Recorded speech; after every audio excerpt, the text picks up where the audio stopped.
All right, folks, 30-year bond yields are soaring in the UK, and there's widespread panic, there's widespread confusion. Now, earlier today, the governor of the Bank of England, Andrew Bailey, threw cold water on future rate cuts, in part because he said inflation was going up. However, he also admitted that he was more concerned about weakness in the labor market. Now, my next guest became UK Prime Minister on September 6, 2022. She made some bold moves to shift that into a growth economy, and those plans sparked revolt. She was out of office by October 20th. I'm going to bring in Liz Truss. Liz, you know, we're here in America watching your markets with a lot of concern. UK government long-term borrowing costs are through the roof. What's happening? Well, what's happening is the country's economic model isn't working. More millionaires are leaving Britain per capita than any other country in the world because taxes are too high. Energy costs are some of the highest in the world. They're 4 times the United States energy costs. And Britain has become uncompetitive. And what the government has done is they've increased public spending, they've raised taxes, and now we are in an economic doom loop of our debt getting higher because the tax revenues aren't coming in, because businesses are closing and leaving the country. And this is what I tried to forestall in 2022 right. by cutting taxes, by getting on with fracking.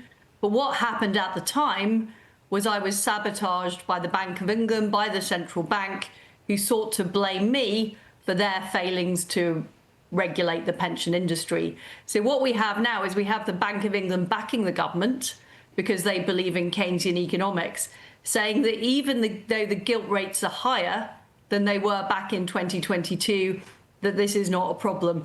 It obviously is a problem, and that's why the bond markets are reacting as they are.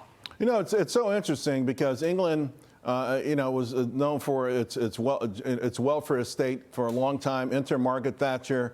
You know, London becomes a center of economic activity in all of Europe. That's fading away quickly. And of course, you have been a critic of this. Now, recently you posted that Britain is heading for a calamity, an economic calamity. And you say you need a Trump-like revolution. I mean, do you think maybe it's going to have to go through this calamity before the public realizes what's happening? I fear it is. As I was saying, in 2022, I tried to forestall it by making the changes needed. But what I found was the Bank of England, which was made independent in 1997 by Tony Blair. So when we had Thatcher in charge, she was in control of monetary policy and fiscal policy. The Blair government changed it. We now have Keynesians in charge of our economic policy, and they have been failing. So we've had very high inflation in the UK. We had quantitative easing, which was far too excessive and had a detrimental effect on our economy. And politicians have not been able to get a grip of this. So what I'm saying is exactly in the way that Trump is taking on the Federal Reserve, he's rightly saying that he's the democratically elected president of the United States. He should be calling the shots. That's what we need in Britain, because these unelected bureaucrats have completely failed us. They've sabotaged good economic policy. They've backed bad economic policy.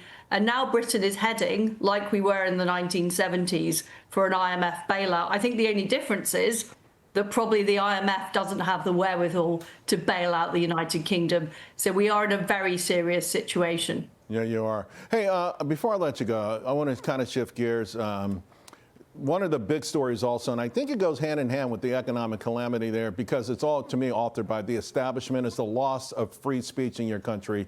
And of course, it really hit home with the arrest of comedian Graham Linehan. Talk to us about this. You posted something about this, because I feel like there's a relationship between the freedom of speech and also the freedom of a society to, you know, you wanted a growth society. That's what you tried to usher in, where people can pull themselves up by the bootstraps. In this case, both are being swatted down. It's insane that a comedian is being arrested at Heathrow Airport by armed officers when we have rising crime. We've got a huge problem with illegal immigration. That is what the police should be focusing on. And we were the country that invented free speech.